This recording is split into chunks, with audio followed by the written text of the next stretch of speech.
do a little intro real quick before we start on stock about a little bit of pressure and release and some obedience work that I'm doing. So basically just trying to clean up his sitting down.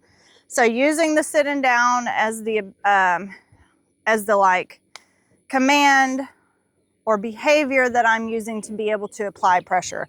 So I can always block a dog from going where I don't want him to go, but teaching him to respond appropriately to pressure and release. So I usually maybe we'll start them off on a leash. In his case, he does like to try to leave the pressure if he decides he doesn't want to participate. So he, hey, hey,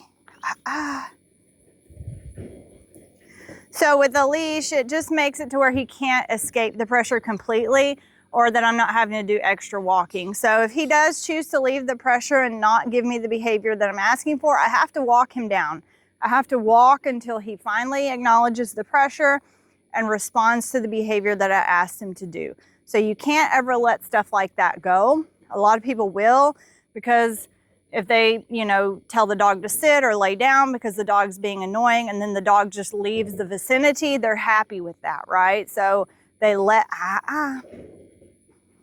it go because what they wanted out of the dog was for the dog to just leave them alone, stop pestering, stop climbing up.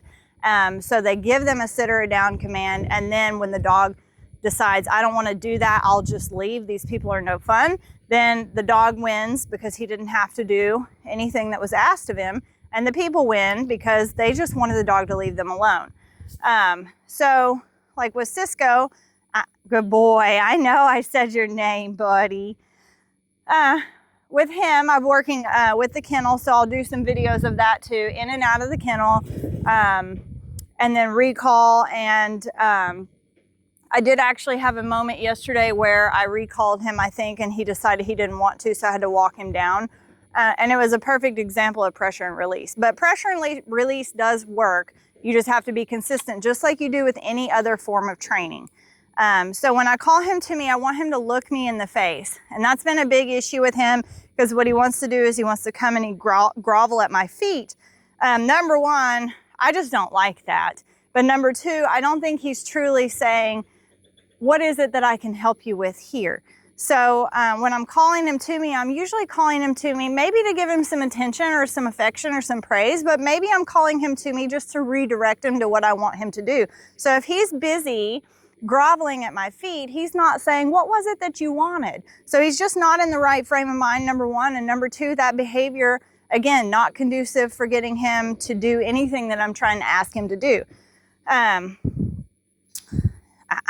The rake is used to apply pressure. He's not very body sensitive. I'm working on that. So he may, but you see how he starts to put his head down and grovel at me when I start to walk forward. He put his head up, so I'm going to back away. I'm going to relieve the pressure because I'd rather him be like that. But the rake is just to kind of provide that barrier between me and him, to where if I want to walk forward at him and get him to move out of my space, I have this little block here that says, hey, don't get in my space, move out of the way. And then as soon as I get the behavior I want, I back off, take the pressure off. Cisco. Good boy. I don't even mind the jumping right now because historically he's been really grovelly at my feet. So I'd rather see him just be a little bit excited, a little bit jumpy towards me, because I think I can get all that fixed later on or corrected. Good boy. Nice job. Down. Good. So he does what I ask. Good boy. Good boy. So good boy is not a release. Good man. Nice job. Cisco. Yes. Hi, friend. Good boy. There we go. Nice. Oh, so good. Down. So again, just putting that in his path, telling him I did not want you to keep coming. And now I'm going to take a little space away. Hey. And scold until he goes back into the command that I asked for.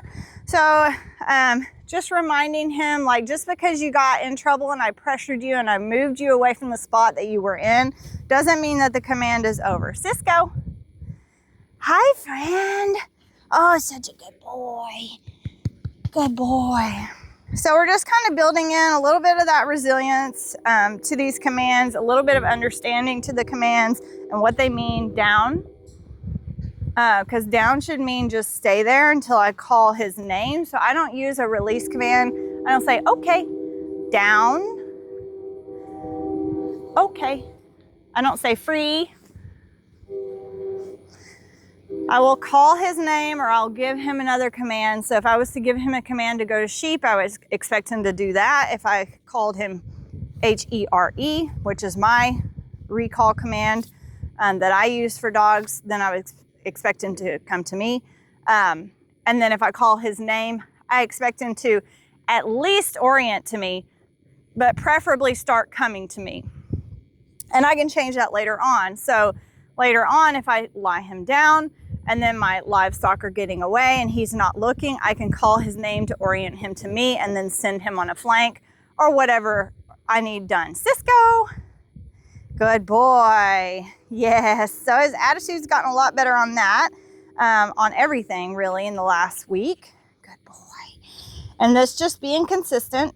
So he works for his dinner every night. Not every night, but a lot of nights you work for your dinner. And he has to work in the morning. Cisco. Good boy. So unless I release him to go anywhere else, he should stay with me because I've called him to me. So, you know, off leash walking or whatever, technically I should be able to do that with him. Because if he chooses to do anything else, with me, Cisco. Good boy. Good boy. Then I'm going to scold him, put pressure on him, get him to stop, and then recall him to me. No big deal. Good boy. Good boy. You ready to go to work? Cisco.